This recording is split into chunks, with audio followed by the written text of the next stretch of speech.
Sveiki. Taip, tai kodėl?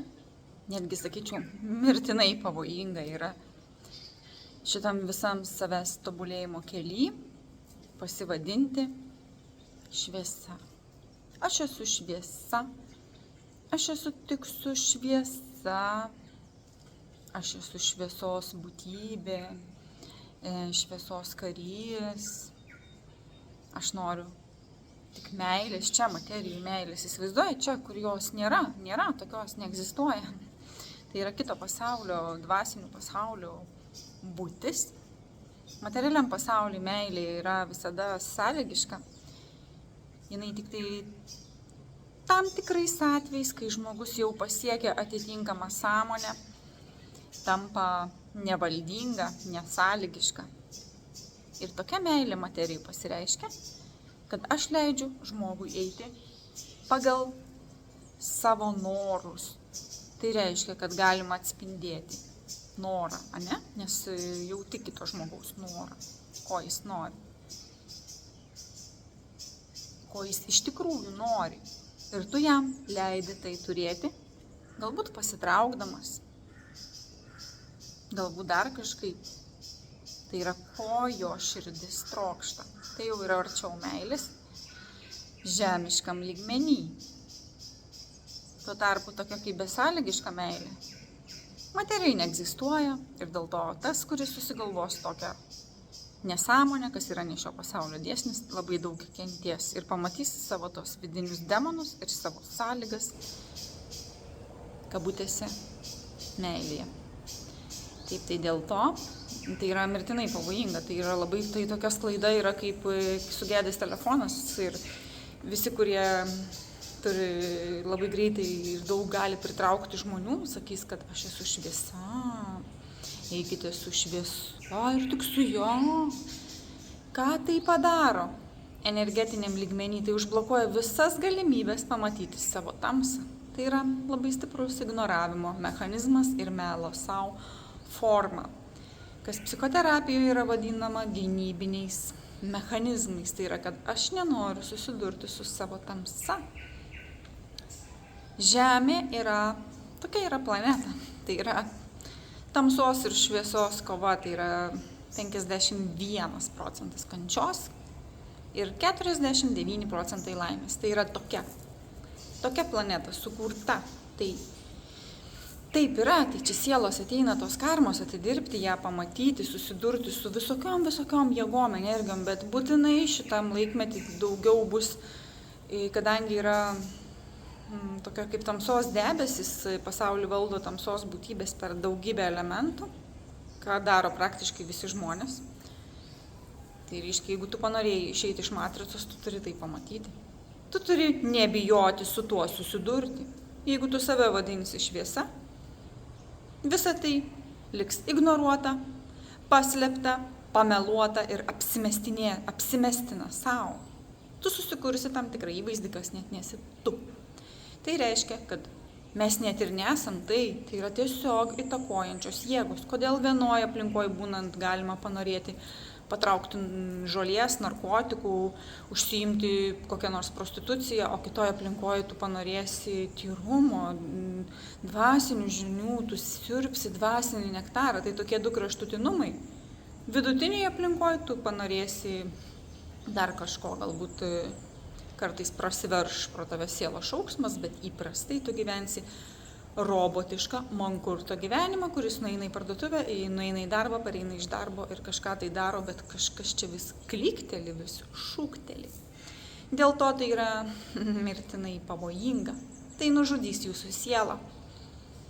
Apsimesti, kad aš esu šviesa ir prisišlieti prie tų, kuriuos jūs įsivaizduojant esant šviesa.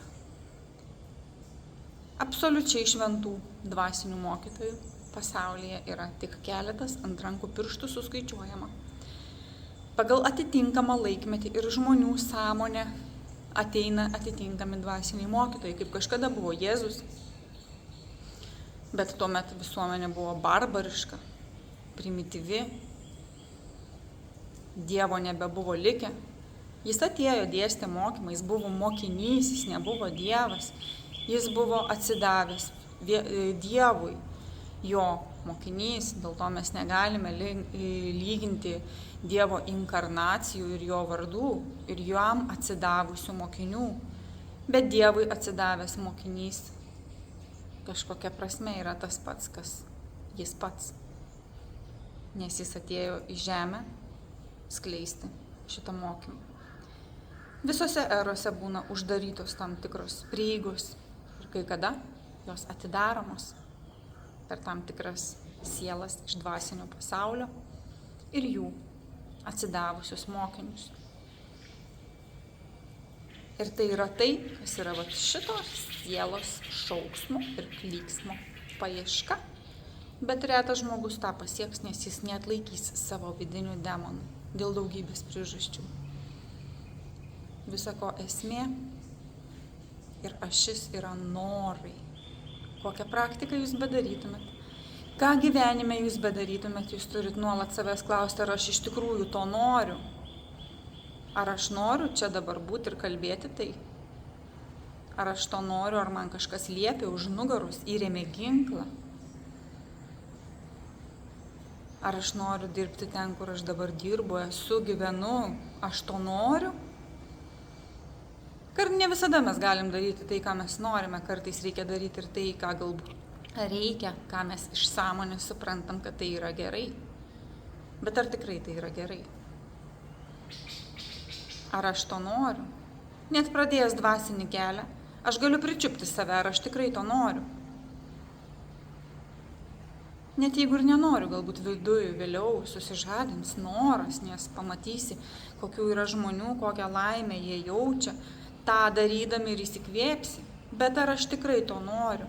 Ar aš darau tiesiog, kad reikia? Bet ką, bet kur? Širdies gelmių, iš tikros tyros širdies darydamas. Visada pasieksi tik geriausių rezultatų ir tik didžiausios laimės. Bet nereikia apsimesti ir ignoruoti tamsos jokių būdų. Visi atsiskleiskit, visi pasirodykit, visi mano draugai, visokie, visoje visatoj, absoliučiai visi mano draugai, atsiskleiskit ir pasirodykit. Ir tada aš nuspręsiu, ar man reikia su jumis draugauti ar ne. Gali ateiti kažkas ir tiesiog pritriesti jums į kambarį. Ir jūs valysite to kito žmogaus triedalus, ar jisai pats valys, kad jisai tai padarė? Ne, jisai pats valys. Tai yra jo atsakomybė, jo veiksmas, jo mintis, jo rezultatas. Jis ir prisiema šitą atsakomybę. Tuo tarpu dabartiniam pasauliu daug kas vyksta energetiškai.